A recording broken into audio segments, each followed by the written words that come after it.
All right. Okay, so today we're going to review the CADD pump that we use at KC House. We use it for a number of different things, and we also rent it from Bayshore. So when we do receive these, they should be pre-programmed with the medication and the dose and the rate. However, there are times that we might have to adjust things or change things, so I want to show you how to program settings as well. And again, we use these for multiple purposes. So we might use this for a PCA when we have a palliative client who's needing pain management. And then it's usually in the subcutaneous port that I have here. We might be giving IV antibiotics, which is often in an IV like this, or not shown obviously is a central venous catheter like a PICC line. We do get those often. So I'll speak to them, although I don't have like an example to show you today. So first, let's just look at the pump and the various like features to it, okay? So obviously the display screen here. This is the power button here.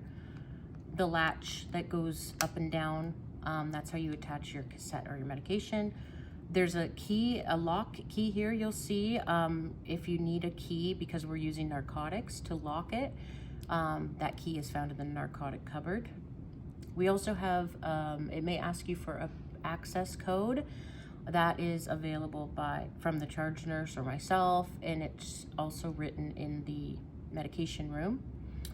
This side here we have like for the power jack for the AC power that you can plug in. But again, if you're using the AC, just know that you also have to have batteries installed, okay? So to review, the batteries are in the top compartment here.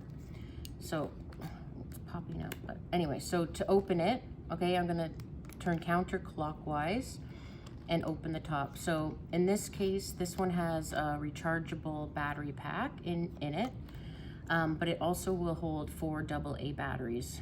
And as you can see, the different at the top here, it's the plus minus and the plus minus. Make sure those batteries, when you insert them, are aligned properly, because if they're not and you turn the pump on, it just won't turn on and nothing will happen.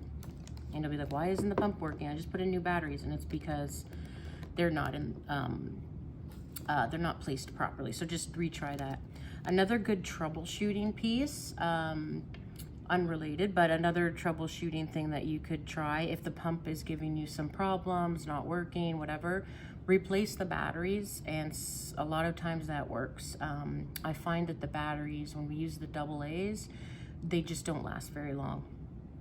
Often I'd say they probably need to be changed every 2 to 3 days.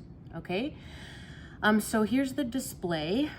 Right here, there's 2 light. These will light up once we turn it on. Okay, so it's going to be an amber light and a green light, which have different indicators, and then the soft keys here. So usually, obviously, we know what the PCA dose button is. So when that's pressed, a dose that's predetermined by the doctor's orders will be given to the patient.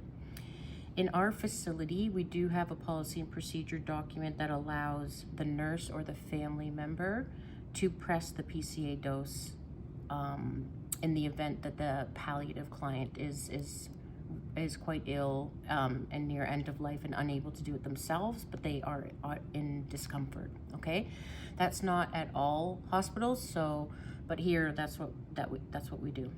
And if we are doing PCA, the client will have a handheld device to press the button, so they don't have to do that, and that would just plug in here, the cable, okay?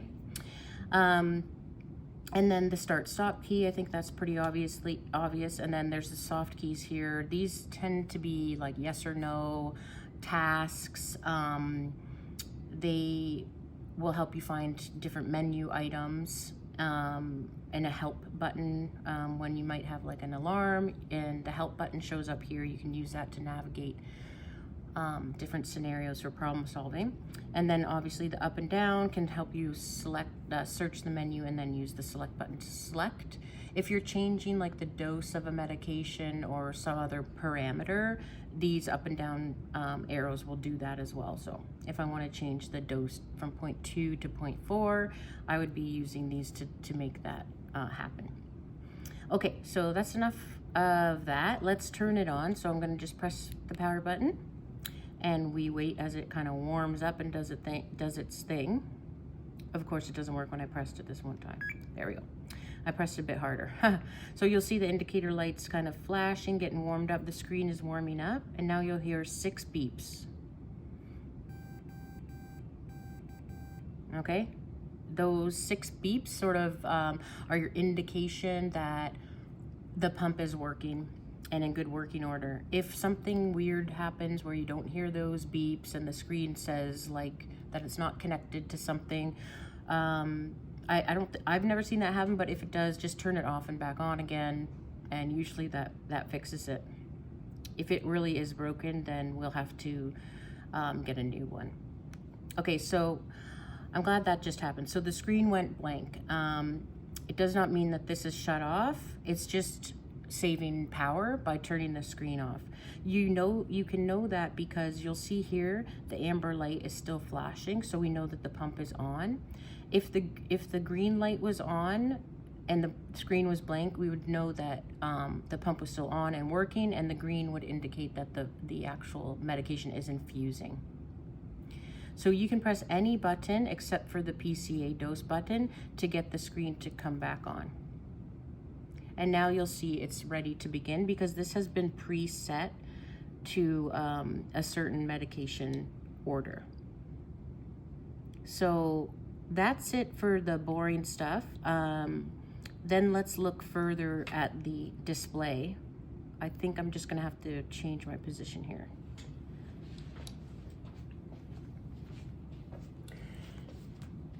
So I want you to be able to see that. Oh, it went blank again. Okay. Okay, so let's show here some features of the pump. Here you'll see it's set for a continuous infusion. At KC House, we will use PCA therapy and continuous infusion therapy. There are options for step therapy, tapering, and intermittent. We do not use those. Okay, so all the therapy that we use at KC House is either going to be PCA or continuous. So often this would also say the medication name and the concentration, but it's not set for any specific medication right now. So this will show the reservoir volume. So the volume to be infused is set right now at 100. The pump is red, hand, and stopped, so we know it's not running, and we're using battery power as indicated from that little battery, and that little lock sign shows that we're locked. Okay, it says ready to begin. So what do you think? Should I press start? And it says start pump. Yes. Well, no, I can't start the pump. I don't have anything attached to it. So this is a good example of an alarm. A red alarm is a high priority alarm, obviously, because you can't start a pump when there's nothing attached to it, a patient or medication. So you can silence that, and the silence button will keep the alarm from being audible for about 2 minutes, and that it will come up again. Please note, like the help button here, when an alarm goes off, always note if there's a help button and use that. So if I press help and select that, well, it tells me what I can do to problem solve. Okay, so latch the cassette, obviously. And then I went to help again because maybe that didn't work, and it says, this is a bigger issue, you're gonna have to call someone.